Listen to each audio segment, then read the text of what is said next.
Ongi etorri honetara. Buenas tardes y bienvenidos a esta edición del programa Letras para el Arte, donde hoy contamos con la colaboración de Rosa Regás. Rosa Regás, terminada la carrera de Filosofía, va a trabajar en la editorial Seix Barral, donde adquirió una buena formación literaria. En 1970 fundó su propia editorial llamada La Gaya Ciencia. También dirigió... ¿No se oye? Digo... Bueno, no os preocupéis así. También dirigió dos revistas, una de arquitectura llamada Arquitectura Bis y otra de pensamiento, Cuadernos de la Gaya Ciencia. En 1991 publicó su primera novela. ¿Se oye bien? Sí. Su primera novela llamada Memoria de Almator. También ha colaborado en diversos medios de comunicación y sigue colaborando, de hecho. Rosa Regás ha sido directora del Ateneo Americano de Casa de América de Madrid y directora de la Biblioteca Nacional de España. Como escritora se ha movido dentro del campo de la novela, ensayo, relato y guión de cine. Y entre sus obras podemos mencionar Azul, con la que obtuvo en el año 1994 el Premio Nadal, Luna Lunera, la canción de Dorotea, con la que ganó en 2001 el Premio Planeta, o Diario de una abuela de verano, entre otras publicaciones. Como saben, dentro de este programa, el escritor invitado debe elegir una obra de la colección del museo aportando su visión literaria o personal sobre la misma. En esta ocasión, Rosa Regás ha seleccionado la obra Composición cubista del artista José Moreno Villa.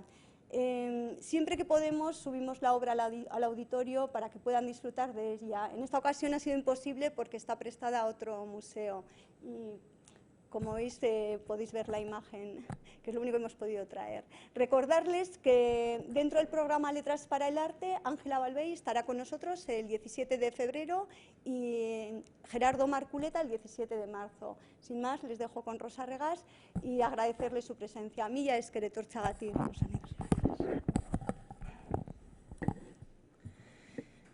Hola, muy buenas tardes. ¿Se me oye bien? ¿Sí? En primer lugar, quiero agradecer al Museo Artium que haya tenido la amabilidad y la valentía, diría yo, de invitarme a hablar sobre un cuadro.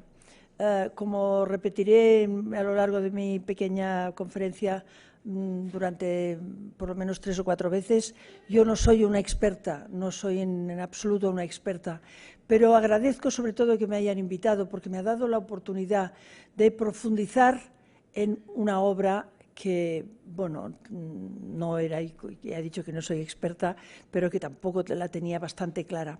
Cuando digo profundizar no quiero decir estudiar, sino quiero decir sobre todo mirar. Mirar una obra, mirarla constantemente, mirarla mucho rato, dejar pasar el momento casi de desconocimiento porque estoy mirando, ya lo he visto todo, hasta que de pronto surge el milagro y nos da la impresión de que vamos penetrando dentro de la obra y entonces recogemos las informaciones que tenemos sobre ella o sobre, en este caso, sobre el cubismo y vamos creando nuestra propia visión de lo que es la obra de arte.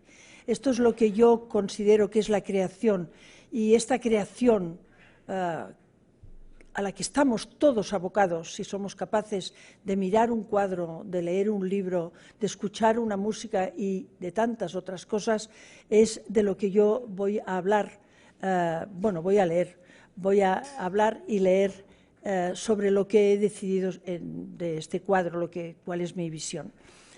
Al mismo tiempo he querido juntarlo con ciertos elementos que en mi vida son bastante importantes, como la existencia de otros pintores o de otros escritores, y también me referiré a un par de anécdotas que tienen que ver con mi descubrimiento de lo que ha sido este cubismo tardío de Moreno Villa. Hace muchos años, un gran fotógrafo de Barcelona, Leopoldo Pomés, que seguramente ustedes recordarán por haber visto durante muchas Navidades su espléndida publicidad al principio sobre caballos blancos y después con artistas famosos e internacionales, me hizo reparar en cómo cambiaba un paisaje si se lo miraba libremente o se lo enmarcaba. El marco le confería una intensidad que parecía diluirse en el gran espacio libre. Y él mismo me mostró cómo enmarcar una imagen o un paisaje con las manos. Recuerdo que la primera vez que me contó esta historia me hacía enmarcar la realidad y yo misma descubrí la brutal diferencia que hay entre este paisaje libre del que les hablaba y un paisaje enmarcado. Quien dice un paisaje dice una serie de personas, es igual, el paisaje, una ciudad, una naturaleza muerta, cualquier cosa enmarcada tiene un aire absolutamente distinto de la libertad con la que miramos los grandes paisajes o las grandes ciudades o las grandes multitudes. Fue a partir de este descubrimiento que comencé a entender un poco más lo que yo había estado buscando siempre en la pintura enmarcada, por supuesto, y lo definí vagamente como la concentración de una realidad que a simple vista podía escapárseme. De ahí me dije lo que le ocurre a la pintura en general, esa visión de la realidad forzosamente enmarcada, e igualmente a los grandes frescos o murales de iglesias y monumentos que de algún modo también tienen que estarlo, sea por los bordes de una cúpula o por las paredes laterales, inferiores y superiores, por lo que contiene el lienzo, por grande que sea. Aprendí a mirar la realidad con un marco, haciéndolo con mis dedos o mis manos, como me había enseñado Leopoldo Pomés, y comprobé que la realidad enmarcada me hablaba con una voz mucho más cercana que la de los espacios libres. No quiero decir con eso que los bosques, el mar, los inmensos campos, la propia ciudad no me digan nada, todo lo contrario, no es eso, sino que lo que me dicen no es tan concentrado, no está tan cerca, ni me lo dicen tan intensamente. Como si el espacio libre me abdujera y yo misma acabara convertida en un elemento de estos bosques y prados y sobre todo del mar, como si en lugar de hablar fuera música lo que suena cuando yo los contemplo y en consecuencia yo misma acabara de fundirme con esa música.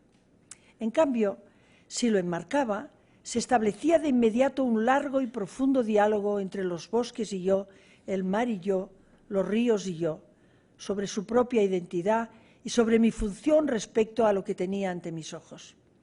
Me pareció entender que un paisaje o un lienzo enmarcado requerían a través de ese diálogo una actitud crítica por mi parte. Crítica no en el sentido en que lo entendemos normalmente, sino mucho más sutil, es decir, una función además de emocional, mental y de valoración estética.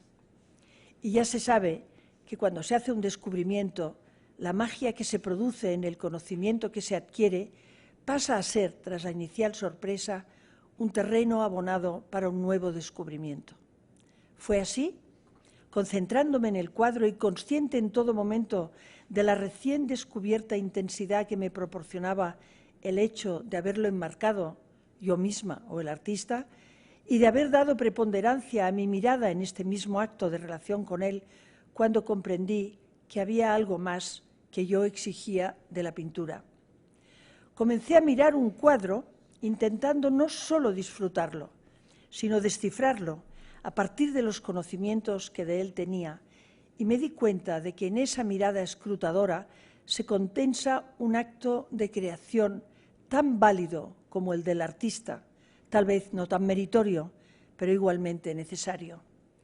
Porque sabido es que el milagro del arte, de la creación, exige inexorablemente para existir y para subsistir de una mirada que lo descubra, que le dé un sentido, que lo haga suyo, que le dé vida, por decirlo así.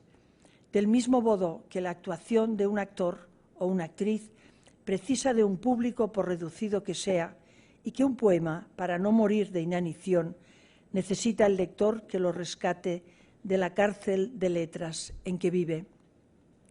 Decimos a veces, yo no puedo opinar porque no soy crítico y no entiendo de pintura o de literatura o de música. Y sin embargo, es nuestra mirada la que dará vida a la obra de arte y la recreará. Y será ella la que indague en su condición y en su aspecto, o en su ritmo o en su colorido, independientemente de que hagamos un juicio más o menos estimado y reconocido por los expertos, más o menos científico o técnico. De lo que se trata es de aprovechar esta intensidad de la mirada para adentrarnos con nuestra imaginación, nuestra fantasía y, por supuesto, los conocimientos que tenemos en el mundo mágico de la creación. Es decir, de convertirnos en creadores. Somos creadores cuando leemos, porque recreamos con nuestras propias facultades mentales y con los recursos de nuestra memoria y de nuestra experiencia, lo que extraemos de las ideas expresadas en palabras y de las combinaciones que con ellas ha hecho el escritor o la escritora. De ahí que leer, como oír música y querer disfrutarla y entenderla, mirar un cuadro o descubrir la arquitectura de un edificio, sean actividades que fatigan la mente, porque ponen en marcha todas las facultades mentales que ella esconde. Por supuesto, la fantasía y la imaginación, pero también la experiencia y la memoria, la capacidad de comparar, el juicio estético o moral, el desencadenamiento de las emociones y de los estímulos, sobrecogimiento, alegría o tristeza, afinamiento de la percepción y tantísimas otras con las que vivimos, pero que apenas reparamos en ellas, como si las tuviéramos hibernando, apagadas por falta de movimiento y tantas veces disueltas en la nada, es decir, encaminadas por falta de uso a la parálisis total. Me refiero con esto a que cuando nosotros ejercitamos estas facultades mentales en cualquier tipo de actividad artística, lo que estamos haciendo es convertirnos en creadores. Nos convertimos en creadores, eso se ve muy claro, por ejemplo, en literatura. En literatura, cuando leemos un libro, lo que estamos haciendo es poner cara a los personajes, intensidad a los conflictos. Sacamos de donde sea y de nuestra experiencia el paisaje que por mucho que nos lo haya explicado el autor, nosotros acabaremos dándole el toque final. De tal manera que acabamos recreando esta obra. Y lo mismo ocurre en pintura y lo mismo ocurre en cualquier tipo de actividad artística a la que nos acerquemos, porque nos obliga, si lo hacemos no de una manera distraída, por supuesto, pero si lo hacemos conscientemente, nos obliga a poner en marcha todas estas facultades que pone normalmente el artista y, en consecuencia, nos convertimos nosotros también en creadores. La prueba está que cuando vamos al cine, por ejemplo, y vemos una película de la que hemos leído anteriormente el libro, no acaba de gustarnos, porque lo que estamos viendo es la cara, la intensidad y los paisajes que ha puesto en esta obra el director de cine, pero no nosotros. Por eso nos cuesta siempre acoplarnos a una versión distinta. Y por eso también cualquier persona que hable con otra de una pintura o de un edificio o de una novela o de una poesía, se dará cuenta de que la persona que tiene delante ha visto en esta obra de arte cosas absolutamente distintas de las que hemos visto nosotros, como si esta fuera la magia del arte. Pero para que esta magia se dé, lo que es necesario, absolutamente necesario, es que haya alguien que se acerque a esta obra de arte. Ninguna pintura tendría sentido si no tuviera, o por lo menos no tendría todo el sentido que tiene que tener, si no tuviera alguien que lo mirara y que lo intentara desvelar e interpretar. Y lo mismo pasaría con un poema y lo mismo pasaría con una música. No nos podemos imaginar una música que suene en el vacío del mundo. Es imposible imaginarlo. Necesitamos de una persona que se acerque a ella, de la misma manera que necesitamos público que se acerque a alguien que está declamando, porque tampoco tiene sentido que una persona declame sola para sí misma. Todo esto me decía yo al mirar el cuadro del que había de hablar esta noche y me di cuenta que tuve que enfrentarme a la realidad. Y la realidad era que, como en mi caso, como cualquiera en mi caso, yo era consciente de que en sentido estricto y profesional yo no entiendo de pintura. Es decir, no soy una experta en pintura. Pero tengo, en cambio, mis capacidades. Y la única forma para saber qué es lo que pienso de este cuadro es precisamente pensar en él, mirarlo y extraer de sus líneas y de sus sombras el secreto que esconde y que, bien sabido es, nunca será totalmente desvelado. Elegí composición cubista de José Moreno Villa por diversas razones. En primer lugar, por ser un artista de una época que, según mi criterio, o mejor dicho, mis gustos, es la más floreciente y viva del siglo XX. En segundo lugar, porque seguramente por eso mismo, el autor pertenece a la estirpe de personajes, como lo fueron los renacentistas, que tienen el don de la creación y que no lo limitan simplemente a una determinada disciplina como la pintura, la crítica, la literatura, la poesía, sino que se mueven de una a otra como si quisieran demostrar que solo hay arte y que el arte depende únicamente de que nuestras manos, nuestra mente, nuestro corazón se pongan en marcha y utilicen los instrumentos que tenemos a nuestra disposición, sea la pluma, sea el pincel, sean las cuerdas de una guitarra. Este cuadro fue pintado en la primera mitad del siglo XX, una época en la que eran muchos los artistas que se expresaban en diferentes facetas, nunca encasillados, siempre dispuestos a recrear el mundo con una u otra voz, con uno u otro instrumento, como si no existiera la dificultad, sino únicamente la voluntad de crear. Algo así como aquella historia que contaba, no recuerdo quién, de un artista al que le preguntaron si tocaba el piano y respondió: no lo sé, nunca me he puesto. Así era José Moreno Villa, el autor de este magnífico cuadro Composición cubista.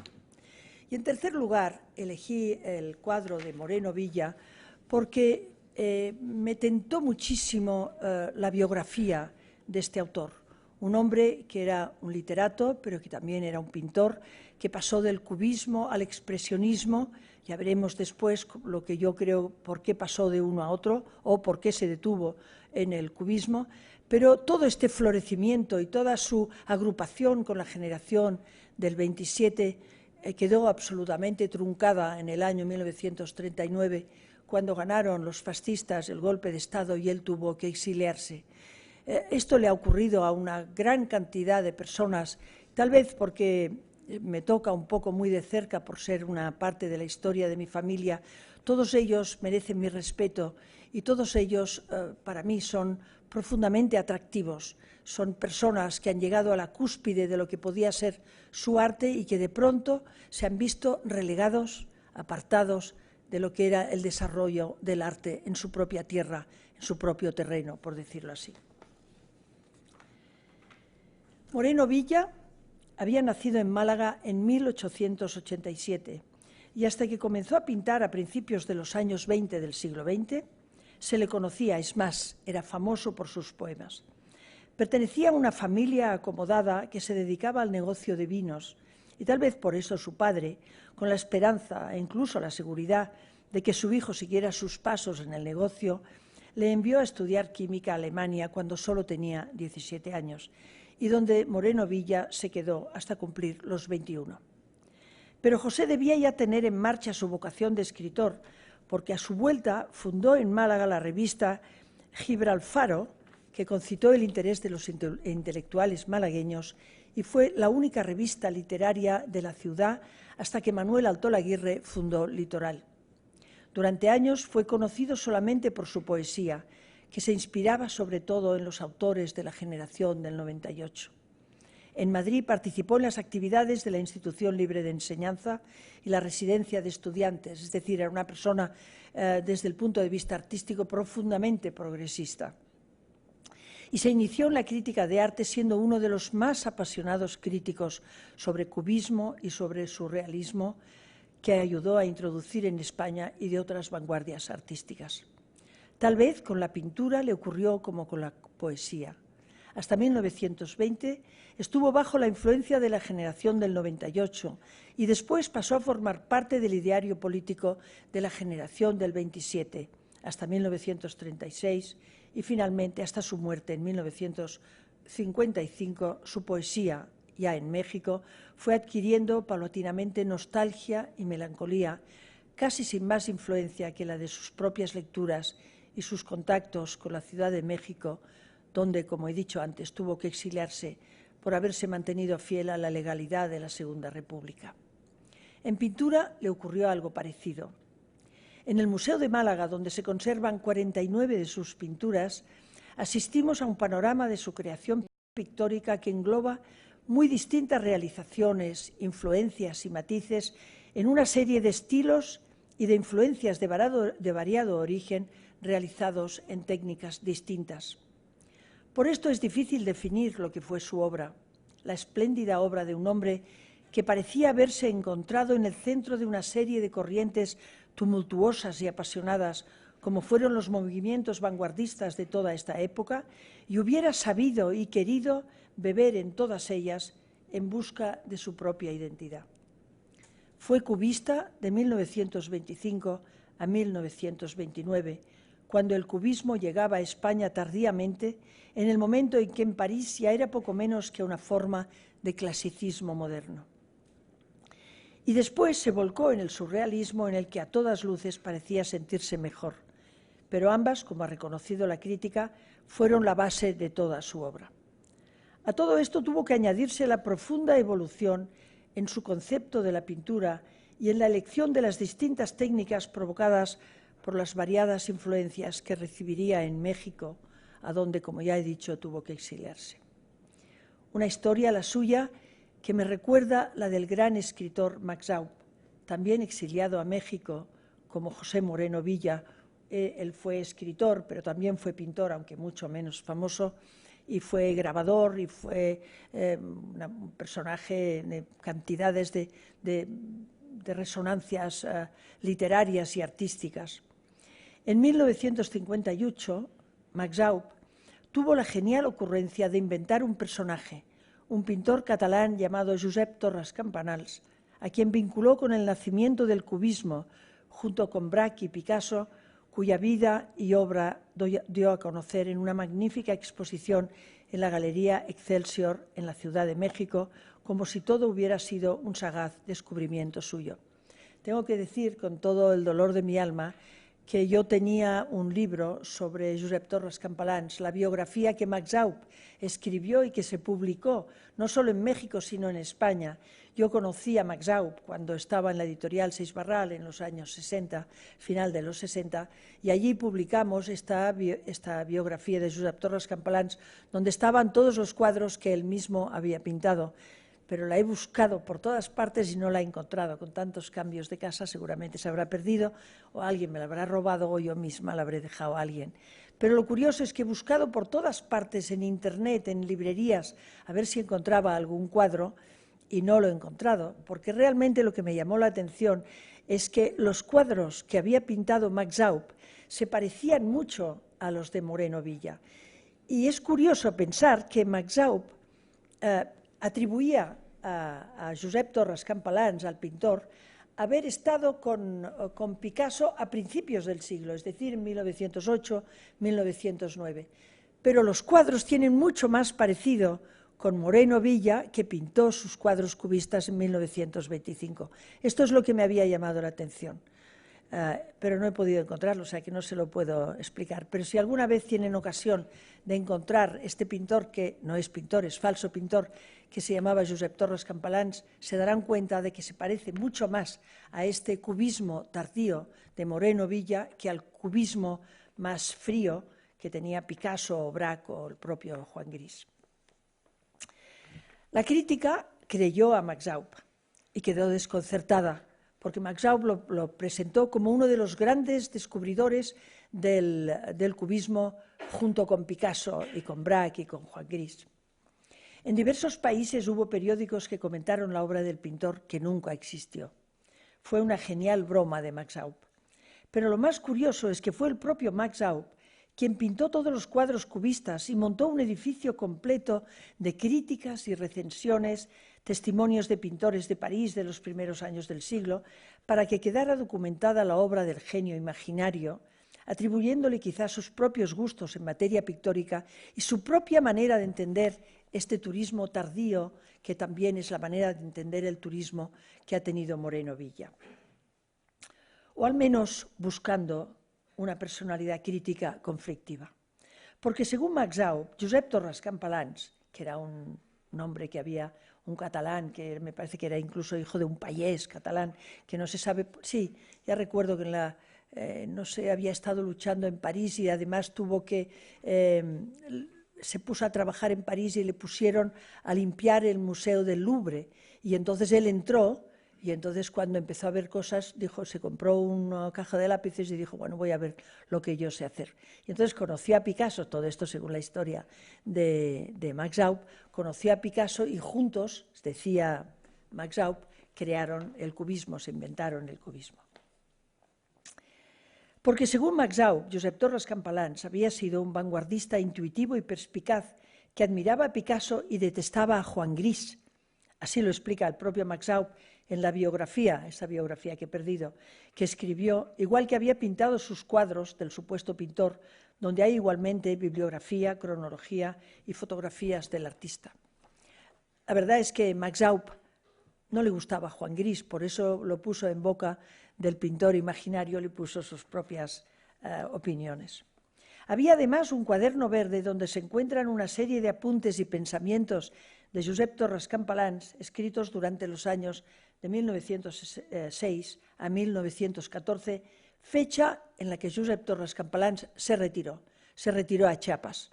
De ahí que, al cabo de los años, cuando Max Eupp dice que lo ha descubierto, viaja a Chiapas y le hace las primeras entrevistas, y es como él presume de haber dado a conocer al mundo uno de los inventores del cubismo. En este cuaderno verde se recogen informaciones y críticas de todos los componentes de las vanguardias de París, que se suponía eran documentos de primera mano. Hay de todo en esta biografía, incluso el testimonio de un crítico británico imaginario, entusiasta de la obra del gran autor cubista, que en 1942 había preparado una gran exposición suya para la Tate Gallery de Londres, que desgraciadamente no se pudo llevar a cabo porque la guerra, que estaba en su peor momento, no lo permitió. Estaba todo intrincado y todo buscado y todo para que la gente lo creyera. El caso es que Max Eupp, el genial escritor e inventor de la historia, contó con la colaboración de André Malraux, él mismo un fantástico escritor que escribió La comedia humana, no sé si la habéis leído, y que además, mucho más tarde, o bastante más tarde, fue ministro de Cultura de la República Francesa. O del autor de los más bellos carteles de República y la Guerra Civil, Josep Renau, quien hizo un fotomontaje en el que aparecía Josep Torres Campalans y Picasso.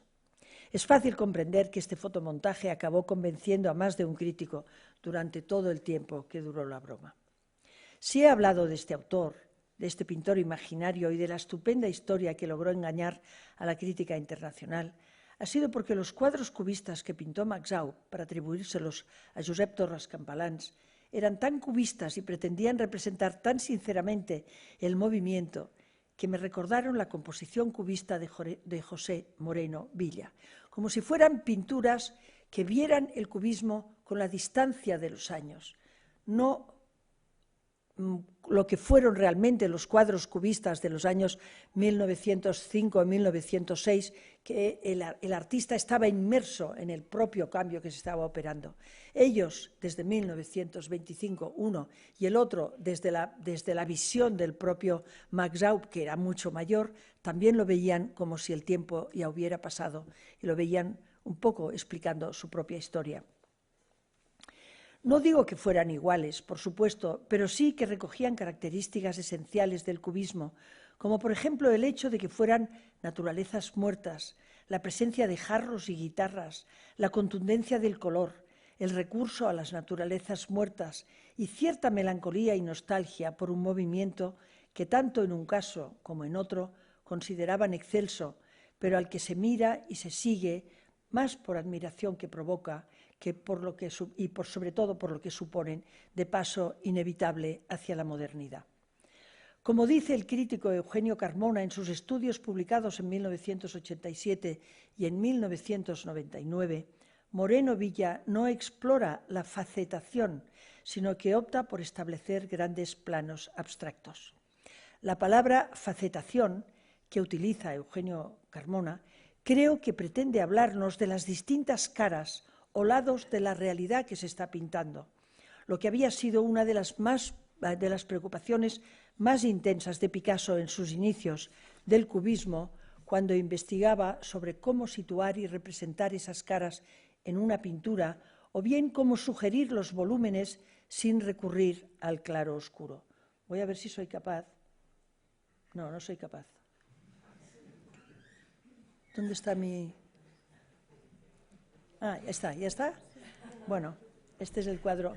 Bien conocida es la solución que encontró en Les Demoiselles d'Avignon, donde a dos de las chicas, me parece que son las de la derecha vistas aquí, las de la izquierda,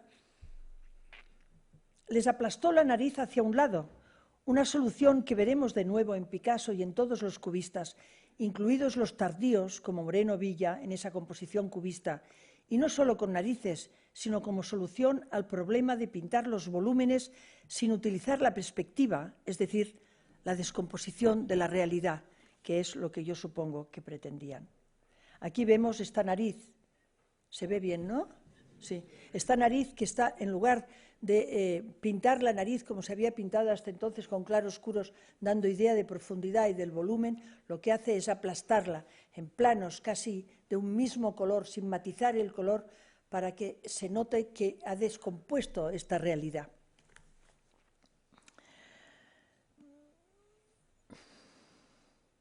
O tal vez, como ha dicho alguien, su descuartización para descubrir el secreto oculto de la belleza de la realidad. En este sentido, sirva la anécdota que explica lo que debió suponer el inicio del cubismo en París.